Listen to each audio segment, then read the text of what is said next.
We are going to break down the way that behavior analysts look at language and teach language.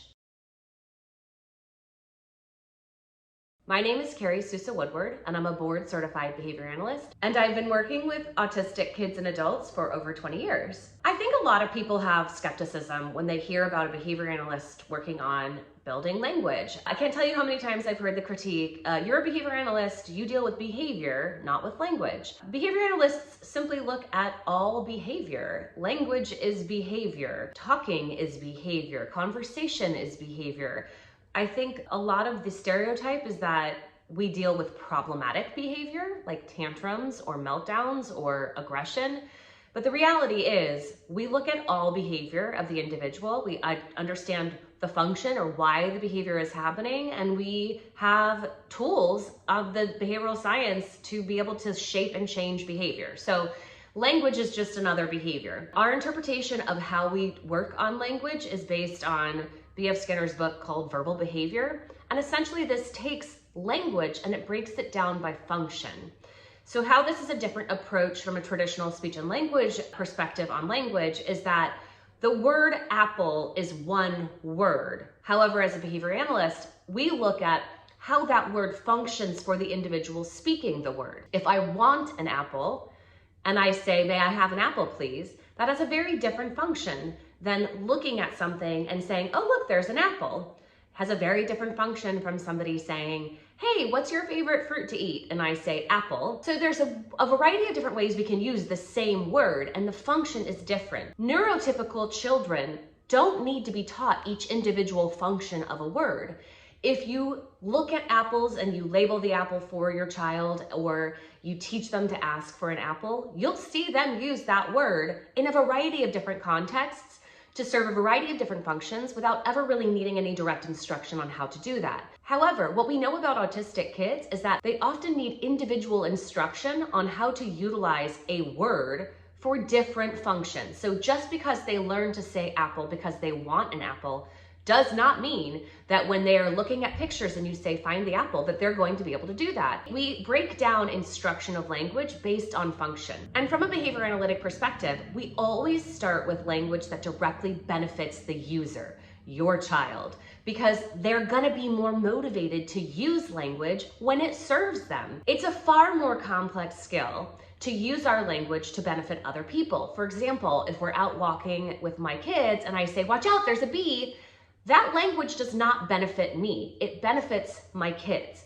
So using language for the benefit of others is a hugely social behavior. So when we think about a diagnosis of autism where there are deficits in social communication, that's what we're talking about. Communication for social purposes.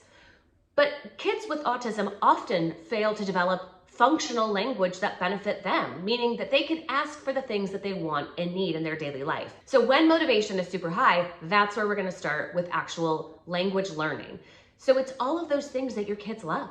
It's all of the things that they want or that are gonna benefit them. That's where you start with starting teaching the development of their speech, because all of that hard work, and it's very, very hard work for your kids, all of that hard work is benefiting them and them only. So their motivation to work hard is high, and the payoff when they get access to the things that they want and need is even higher because it is benefiting them. It's what they wanted in that moment. I saw a critique on social media essentially saying, why do you make your kids serve your needs before you serve their needs? And I think this was a way of saying, if you know what your kid wants, if they're super motivated, they've pulled you over, they've identified the thing that they want, why would you force them to use language if you can just give it to them and meet their needs? And essentially the comment was saying, like, my need is that they use their language. And I think that this is just a completely backward way of looking at this. Anything that we learn to do, we have to learn to do at a basic level before we can learn to do it in a more complex way.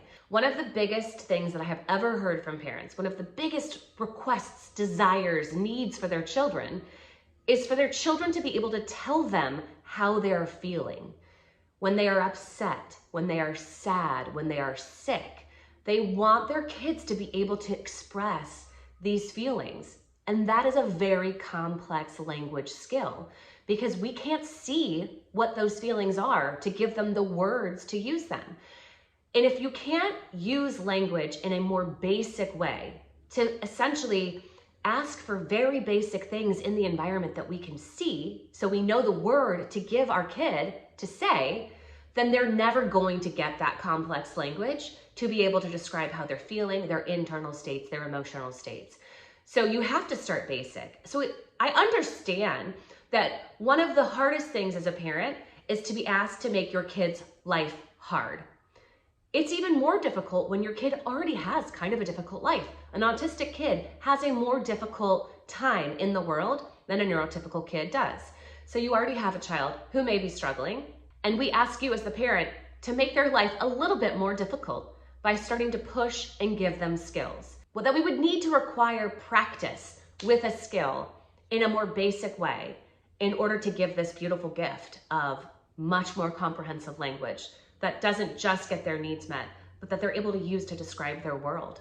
And their world, not just what they see and what they hear, but their world inside of their bodies, to be able to describe that to their parents, to the people that they have close in their life, to a doctor if they're struggling with something. This is the other beautiful thing about being a parent, is that every parent gets to decide what works and feels good to do with their own child. My job is not to tell a parent that they're doing it the wrong way or that they're doing it in a bad way. If it works and it feels good for you as a parent, then you've met your goal. What I hope to do is just be able to give enough information for parents to be able to make informed choices on how they can best meet their kids' needs. I think that giving the gift of language to kids is one of the most profound things that we can do. If we do nothing else, but we give them language to be able to articulate how they're feeling. And yes, we can always work on communication in a non-vocal way, whether that's sign language or using some sort of device like an iPad to be able to communicate. However, the world and our social community typically communicates using vocal language. So that's why we always start there, because that's going to be the easiest way to get your kids' needs and wants met.